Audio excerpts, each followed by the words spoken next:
They don't fear what you say. They fear what they feel around you. When you enter a room, something shifts. People go quiet. They become overly polite or strangely distant. But it's not because of anything you did. It's not your tone, your body language, or your clothes. It's your energy. Your energy carries presence. It doesn't beg for attention. It commands it. And most people don't know how to handle that. Why? Because your energy doesn't allow lies to breathe. It silently exposes everything that's fake, weak, or misaligned. And some people live their entire lives behind masks. Masks of confidence, masks of happiness, masks of strength. When someone like you appears, someone who is real, someone whose soul radiates truth, those masks begin to crack, and people panic. Because deep down, they're afraid of being seen, so they'll avoid you or misunderstand you. They'll say things like, "You're intense, you're different, you make me feel weird." But what they really mean is, "I can't hide when you're around." Let's speak honestly, not the kind of honesty that makes people nod along politely, but the kind that gets under the skin and lingers. Here's a truth most will never dare to say out loud. Modern social life is not real connection, it's a performance. A carefully rehearsed script where everyone's trying to look perfect while hiding the parts of themselves that matter most. It's about adjusting your tone, your thoughts, even your identity, just to fit a room. Say what they want to hear. Smile when you feel numb. Numb yourself when you feel too deeply. Don't rock the boat. Don't show too much. Don't be too different, because difference scares them. But you broke that spell. You stepped out of the illusion. You saw the strings behind the smiles, the desperation behind the small talk, the emptiness behind the approval. You left the stage mid-act while everyone else kept clapping. You refused to keep playing a role that never belonged to you. You don't perform. You don't smile just to be polite. You don't dilute your presence to keep the peace. And you sure as hell don't fake connections to feel wanted. That makes you unpredictable. And when people can predict you, they can script you. And when they can script you, they panic. Because you represent a kind of freedom they've forgotten. A kind of clarity they've buried beneath layers of approval seeking and self-abandonment. Most people don't want real.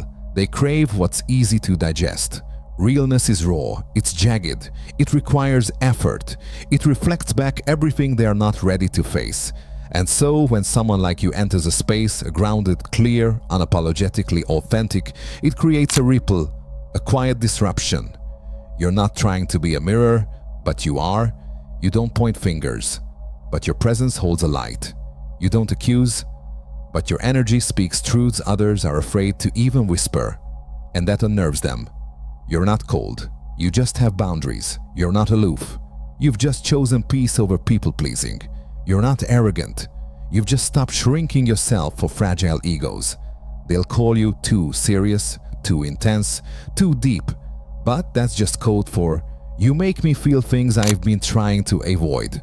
And that's not your burden to carry. Because truth, your energy is sacred, and sacred things aren't meant to be explained to everyone.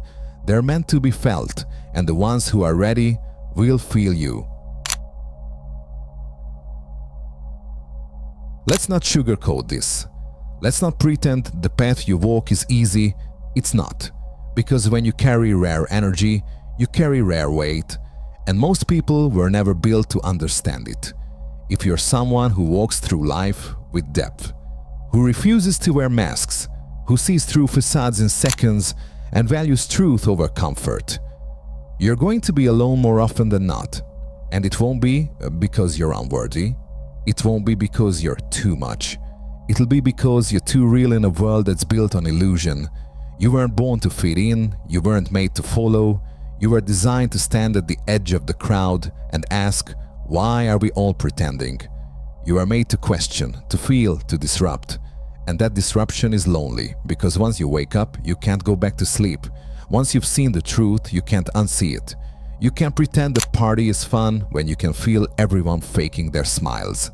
So, you sit alone, not out of bitterness, but because solitude holds a kind of honesty the world can't give you. You've learned to hear yourself in the silence. You've found peace in being your own company. You've built a home within your own soul, and that home is quiet, but it's yours.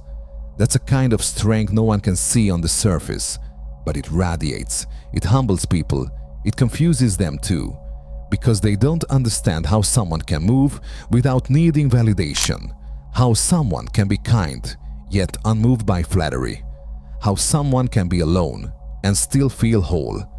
And when people don't understand something, they try to label it. They call it arrogant or cold or different. But deep down, even as they criticize, they feel drawn to it. To you. They study you. They mimic your words. They try to capture the energy you give off so effortlessly. And it's not because you're trying to be followed. It's because you are a reminder. A reminder that something more is possible, that truth exists, that power doesn't have to scream. So yes, you will be underestimated. You'll be misread. You'll be the topic of whispers. But you'll also be watched closely, intensely, because what you carry is rare. And rare things are never understood at first glance. So don't shrink. Don't soften your voice to soothe fragile ears. Don't fold your wings just to fit into smaller cages. You weren't made to fit. You were made to shake the ground when you walk. Let them feel uneasy. Let them misunderstand you. Let them distance themselves if they need to. Because the truth is, your energy is a frequency. Not everyone is tuned in enough to receive it. And that's okay. Because the ones who do feel it, they'll never forget it. They'll never forget you.